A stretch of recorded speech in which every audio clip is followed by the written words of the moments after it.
السلام علیکم ورحمۃ اللہ وبرکاتہ۔ نحمدہ و نصلی علی رسولہ الکریم، اما بعد۔ میں آج آپ کو سورہ یونس کی 44 نمبر آیت کے بارے میں کچھ کہنا چاہتا ہوں۔ اعوذ باللہ من الشیطان الرجیم، بسم اللہ الرحمن الرحیم۔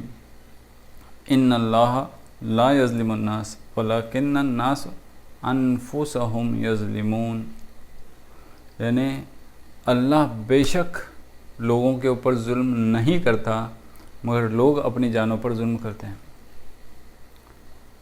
اس آیت کے بارے میں غور کر رہا تھا کہ ایسا کیوں کہا جا رہا ہے۔ پھر غور کرنے کے بعد کچھ باتیں جو دماغ میں آ گئی اور کہاں سے میں نے پڑھا، تو پھر سمجھ میں آ گیا کہ اللہ بے شک ظلم نہیں کرتا۔ ظلم کرنا اسے کہتے ہیں کہ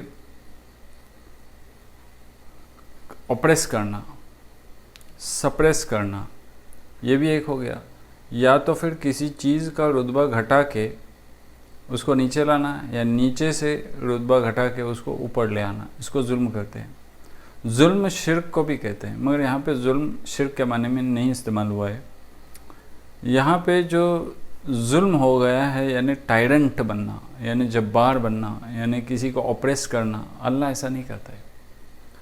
اللہ یہاں پہ یہ کہہ رہا ہے کہ تم اپنے آپ پر ظلم کر رہے ہو، یعنی میں نے تم کو آنکھیں دی ہیں جس سے تم دیکھ سکتے ہو، کانوں سے تم سن سکتے ہو، دل سے تم سمجھ سکتے ہو، مائنڈ دیا ہے، ہیلتھ دی ہے، سب کچھ میں نے دے کے رکھا ہے، مگر تم اگر اس کا صحیح استعمال نہیں کر رہے ہو تو اس میں اللہ کیا کرے گا؟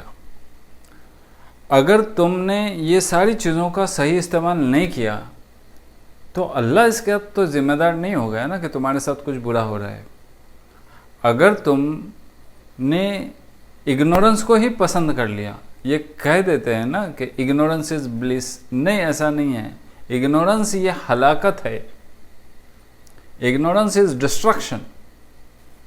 اگر تم اپنے صلاحیتوں کا، حواس خمسہ کا اگر صحیح استعمال نہیں کرو گے، 5 سینسز کا صحیح استعمال نہیں کرو گے تو اس میں نقصان تو تمہارا ہے، پھر اللہ کو بلیم دینے کی کیا غرض ہے؟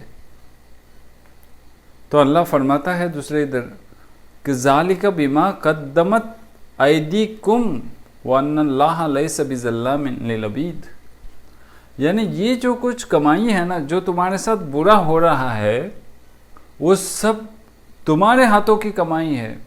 یعنی تم جو بوتے ہو وہی کاٹتے ہو نا۔ تم نے جو چوائسز کیے تھے نا پہلے، 5 سال پہلے، 2 سال پہلے، 1 سال پہلے، اسی کا تو پھل بھگت رہے ہو آج۔ پھر اللہ سے شکوہ اور اللہ سے شکایت کا کیا مطلب ہو گیا؟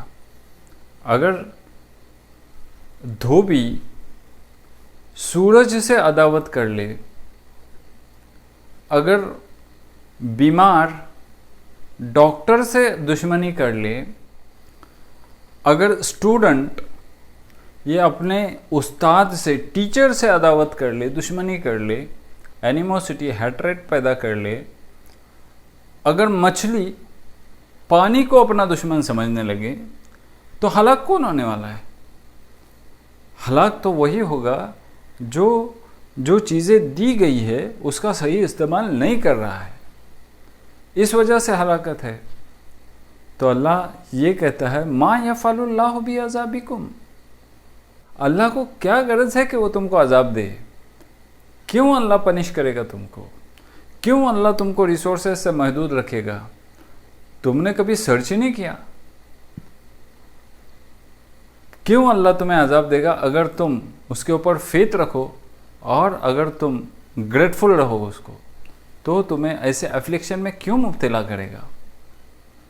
اللہ یہ نہیں چاہتا کہ میرے بندوں کو کچھ تکلیف ہو۔ حدیث میں آیا ہے کہ انی حرمت ظلم علی نفسی وجعلتہ محرما بینکم وجعلتہ بینکم محرما فلا تظلموا، یعنی میں نے اپنے آپ پر ظلم حرام کر دیا ہے، اللہ فرما رہا ہے، اور میں نے تمہارے درمیان بھی ظلم کو حرام کر دیا، یعنی تم بھی کسی کو اپریس مت کرو،